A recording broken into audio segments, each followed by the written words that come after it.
das nações, quem não temerá, quem não glorificará teu nome? Ó Rei das nações, quem não te louvará, pois só teu nome é santo. Grandes são as tuas obras, Senhor Todo-Poderoso. Justos e verdadeiros são os teus caminhos.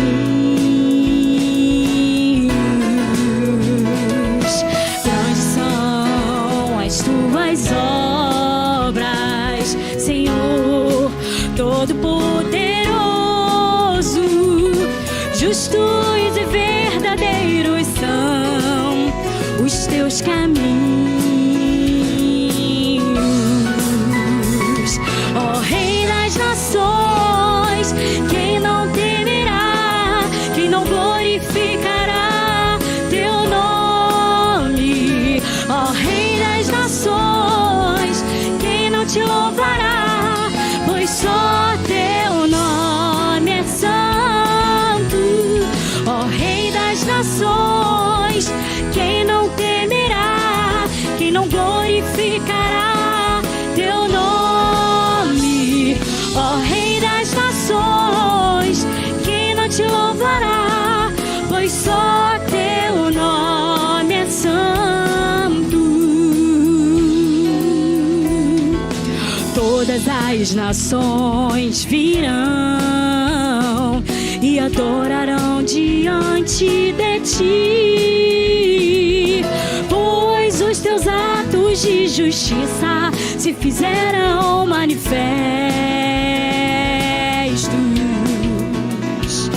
Todas as nações virão e adorarão diante de ti, pois os teus atos de justiça se fizeram manifestos.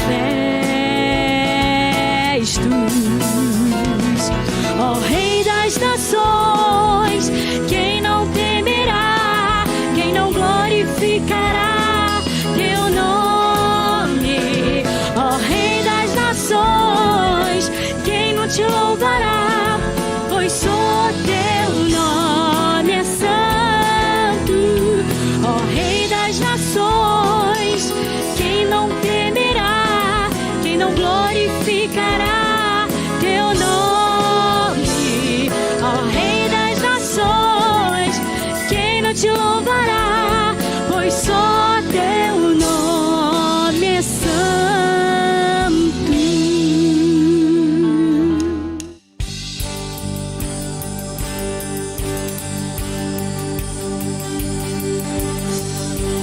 Como os anjos anunciarão que chegou o Salvador, nós queremos também proclamar as maravilhas desse amor. Boas novas aos perdidos, esperança aos excluídos, transformação de dentro para fora, luz de Cristo agora.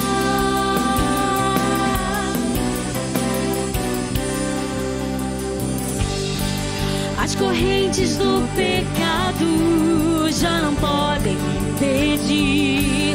A revolução aconteceu e vai muito além daqui. Muitos foram alcançados, pela fé justificados. Semente santa foi sendo plantada, a palavra anunciada. E assim a fé gerada e a glória de Deus é vista. Onde reinou o pecado, agora transforma pra graça. Alcançados, transformados pela palavra, palavra de Deus anunciada. Como os anjos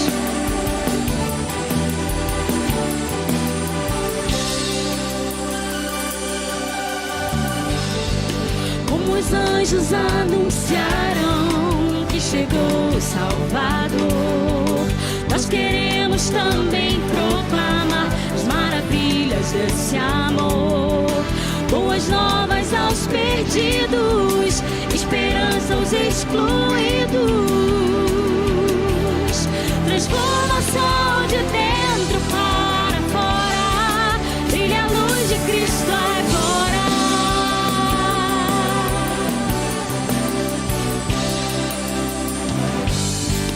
As correntes do pecado já não podem impedir. A revolução aconteceu e vai muito além daqui. Muitos foram alcançados, pela fé justificados. Semente santa foi sendo plantada, a palavra anunciada. E assim a fé gerada e a glória de Deus é vista. Onde reinou o pecado, agora transborda a graça. Alcançados, transformados pela palavra de Deus. Assim a fé gerada e a glória de Deus é vista. Onde reinou o pecado, agora transborda a graça. Alcançados, transformados pela palavra de Deus anunciada. Anunciada.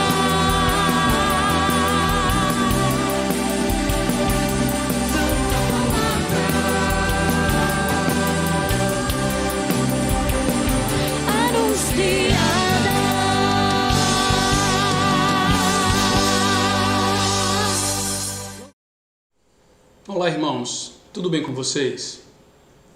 Mais uma vez, pela graça de Deus, estou aqui para falar para cada um de nós e aprender, nesse livro que está sendo discorrido em todas as quartas-feiras do autor Tim Chester, o livro Êxodo para você. Hoje chegamos ao capítulo 12, que tem como título As Vestes Sacerdotais. Neste capítulo 12, o autor trata dos capítulos 28 até o capítulo 30 do livro de Êxodo. E no início desse capítulo, o autor nos indaga se continuamos amando Deus quando passamos por situações difíceis. Pois, bem sabemos que o mundo está repleto de distrações e nós somos cheios de falhas e fracassos. Então, qual seria o segredo para o cristão levar uma vida em obediência ao reino de Deus? Como fazer isso? É isso que esse capítulo trata, vislumbrando a presença do sacerdote e tratando também da simbologia sobre as vestes sacerdotais. Se nós nos lembrarmos, em Êxodo 25 a 27, vimos que Deus forneceu instruções para a construção do tabernáculo. O tabernáculo refletia o Éden como um mapa para mostrar o caminho para Deus. Aqui, em Êxodo 28 a 30, volta-se o foco para os sacerdotes que serviam no tabernáculo. Estes, os sacerdotes, que nos conduziam para a casa de Deus, para a presença de Deus e assim desfrutar da presença dele através do sumo sacerdote. Em seguida, o autor nos mostra as vestes sacerdotais.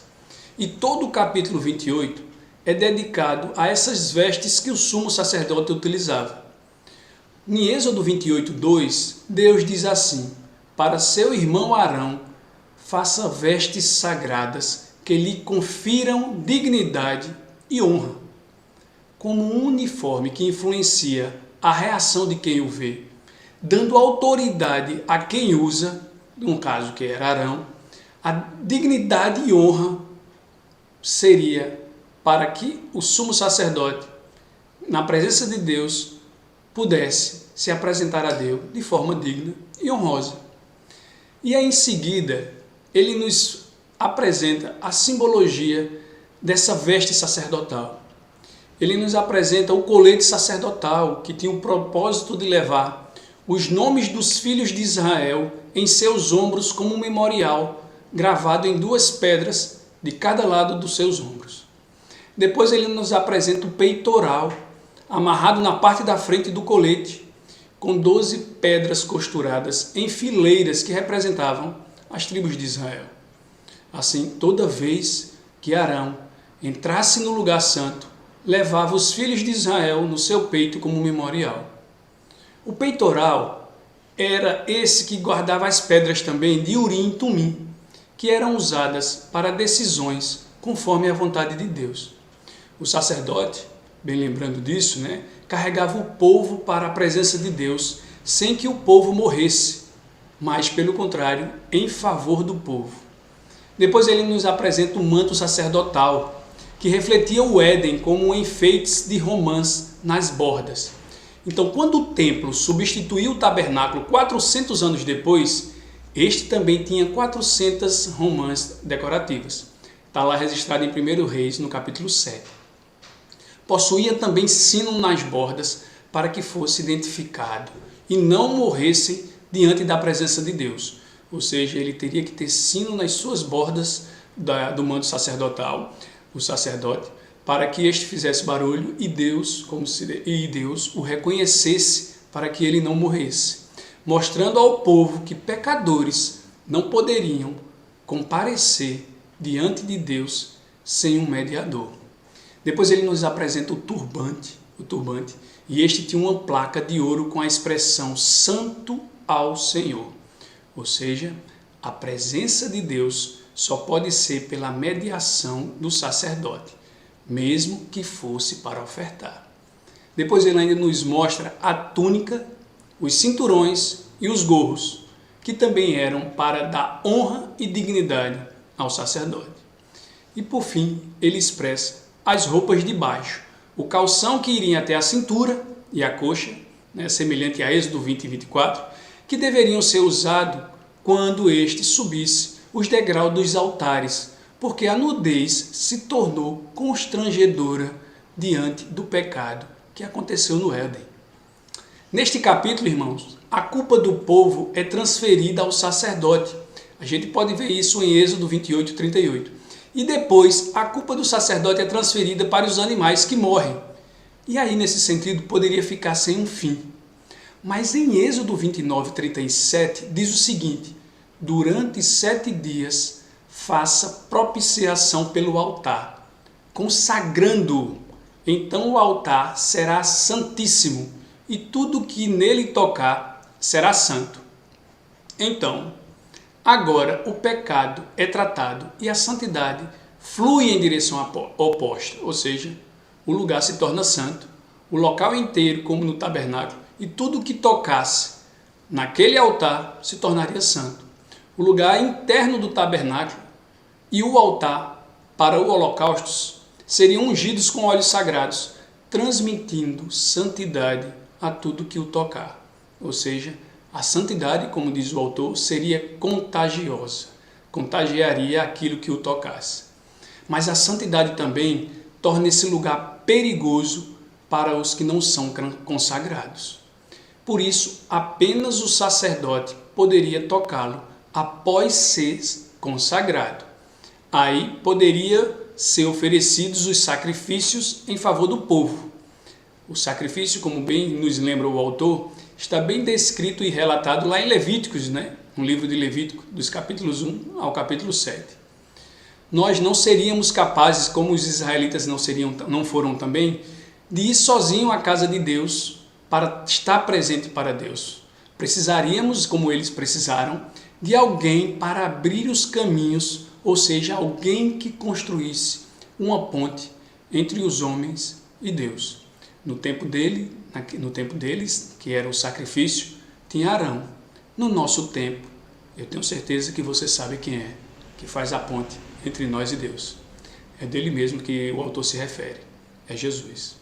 A veste sacerdotal era feita do mesmo tecido do tabernáculo. E os preparativos dos sacerdotes também levavam 7 dias, que aponta para a criação. O sacerdote era como se fosse um tabernáculo em miniatura, diz o autor para nós, lugar onde Israel se encontrava com Deus. Em Êxodo 29, vemos como Deus se relaciona com seu povo por meio de um belo sistema de encontros. Um encontro depois de altar e depois com o sacerdote. Deus come com seu povo através de uma oferta de cereais e uma oferta derramada, como de manhã, está lá no verso 41 do capítulo 29. Deus fala com seu povo no verso 42 do mesmo capítulo 29. Deus se encontra com seu povo nos versos 42 e 43. Deus habita com seu povo. Na continuação desses versos, que são os versos 45 e 46 do capítulo 29 de Êxodo.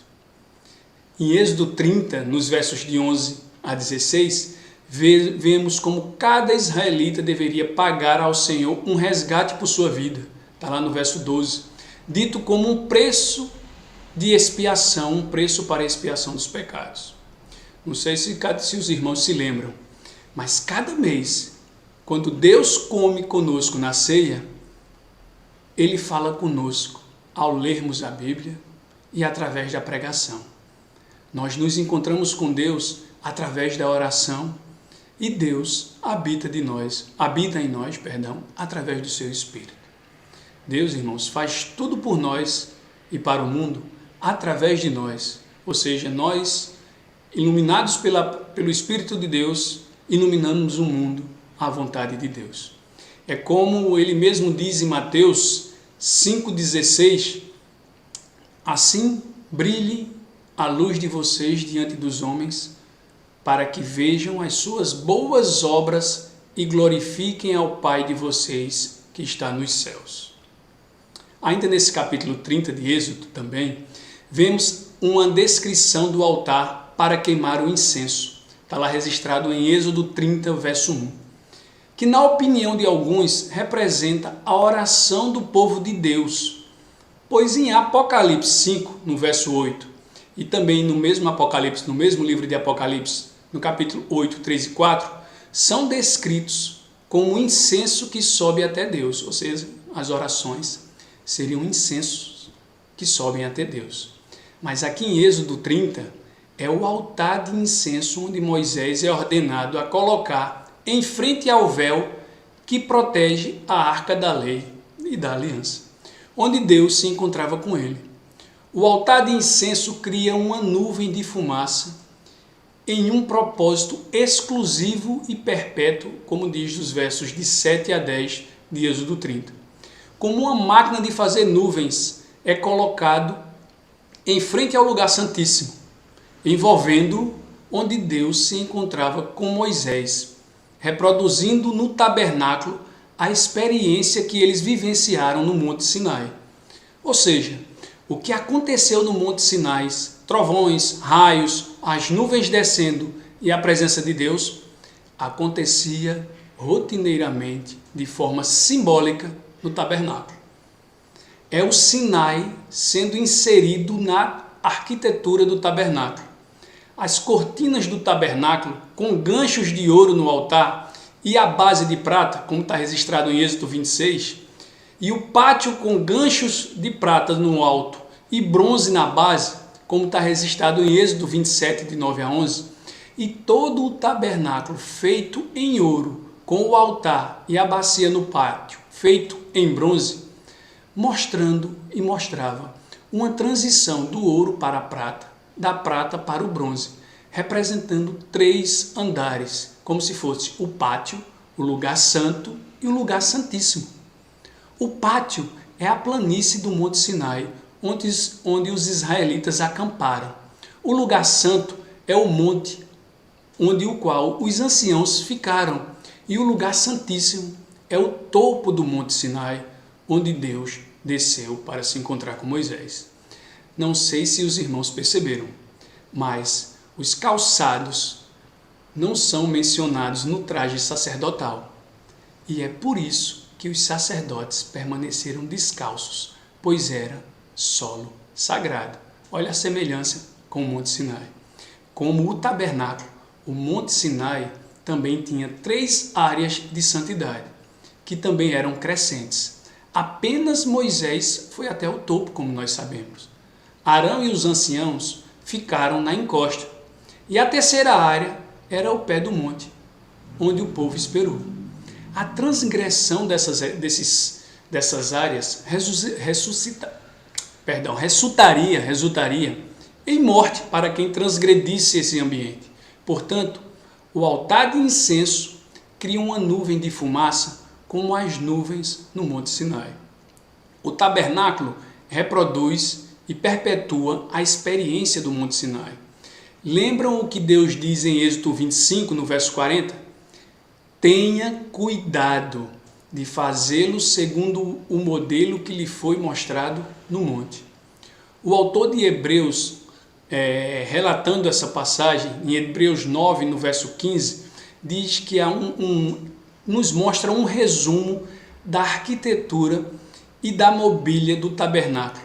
E em seguida, nos versos 6 a 10, diz que os sacerdotes teriam de continuar apresentando sacrifícios, mostrando que não era o objetivo real, até que o templo da nova ordem chegasse, que é Jesus. Em Hebreus 9:11, ainda continuando a abordagem sobre esse tema, diz o seguinte: quando Cristo veio como sumo sacerdote, entrou no maior e mais perpétuo tabernáculo, não feito por mãos humanas, isto é, não pertencente a essa criação. Mais à frente, em Hebreus 9:24, o autor continua: Cristo não entrou em um santuário feito por mãos humanas, uma simples representação do verdadeiro. Ele entrou no próprio céu para agora comparecer por nós na presença de Deus. Que tranquilizador, né, irmãos, para nós. Se o tabernáculo é uma imagem do Sinai, o Monte Sinai é uma imagem do céu. O pátio do tabernáculo é uma imagem dessa terra. O lugar santo retrata a esfera celestial, habitada por seres espirituais e querubins, e o lugar santíssimo retrata a sala do trono do céu, habitada por Deus. Se nós nos lembrarmos de Êxodo 26, voltando um pouco, lá no verso 1, diz que o tabernáculo é feito de tecido azul bordado com querubins, de modo que entrar no tabernáculo era como entrar no céu, com anjos voando ao seu redor. Hebreus 9, mais adiante nos versos 21 e 22, resume Êxodo 29 dizendo assim: aspergiu com sangue o tabernáculo e tudo o que era usado em suas cerimônias. Moisés aspergiu, o sangue no tabernáculo. De fato, a lei exige que quase todas as coisas sejam purificadas com sangue, e sem derramamento de sangue não há perdão de pecado. Agora, irmãos, no nosso tempo, Jesus veio como nosso grande sumo sacerdote.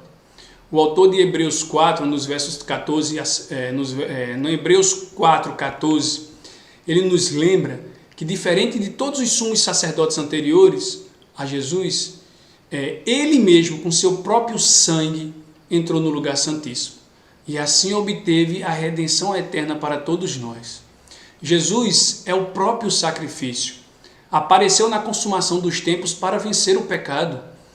Hebreus 9:26 nos lembra sobre isso.